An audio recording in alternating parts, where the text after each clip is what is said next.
Көкжалдың кегі. Әлеуметтік желіден алынған әсерлі әңгіме.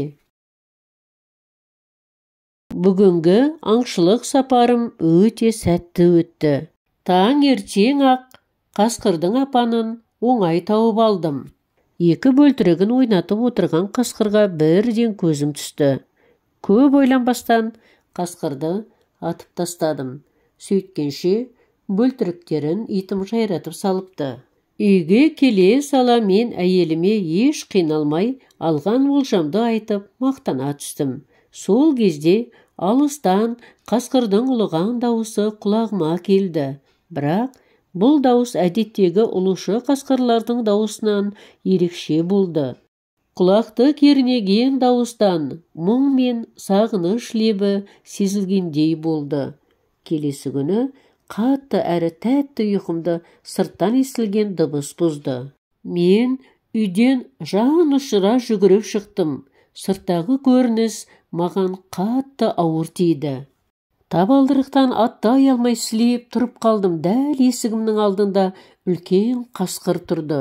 Итім болса байлауынан қанша ұмтылса да жібін үзе алмапты. Ең қорқыныштысы ашулы әрі мұңлы көкжалдың жанынан кішкентай ғана қызымды көруім еді. Ол қасқырдың біресе құлағынан, біресе құйрығынан тартып ойнап жүр екен. Мен не істерімді білмей қатты састым. Қызым өзінің ит емес, қасқырмен ойнап тұрғанын білмегендіктен сескенер емес. Аузыма «қызым» деген сөзді айтуға шамам келмей, қол аяғым дірілдеп, үрейім үдейе түсті. Өмірімде бірінші рет қасқырмен көзбе-көз кездесіп тұрмын. Оның қып-қызыл ашулы көздерінен кешегі мен атып алып келген қасқырдың арланы екенін байқау қиын емес еді. Мен бірден қызыма тиіспе, одан да мені өлтір деп сыбырлай жөнелдім. Жанарыма жас толды. Мұны байқаған қызым, әке, сізге не болды деп ойнап тұрған қасқырдың құлағын жібере сала жаныма келді. Мен қызымды дереу құшағыма алдым. Денемнің дірілі әлі басылар емес. Сөйтіп тұрғанда қасқыр кілт бұрылып жөніне кете барды. Маған да, қызыма да еш зиян тигізбей кетті. Қаншығы мен бөлтіріктерін өлтіргенім үшін ол менен кек алды. Бірақ қанмен емес, ол өзінің менен артық, менен мейірімді екенін көрсетті.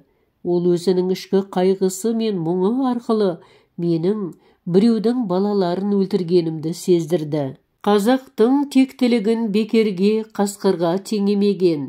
Міне, нағыз тектілік. Ал кей адамдарда осы қасқыр ғұрлы мейірім қалмай, адамзат қатыгез болып бара жатқаны қынжылтады. Әңгімені оқыған Роза Сұлтаналиева. Достар, каналыма тіркеліп, пікір қалдырып, қоңырауша белгісін басып қоюды ұмытпаңыздар. Еліміз аман, жұртымыз тыныш болсын.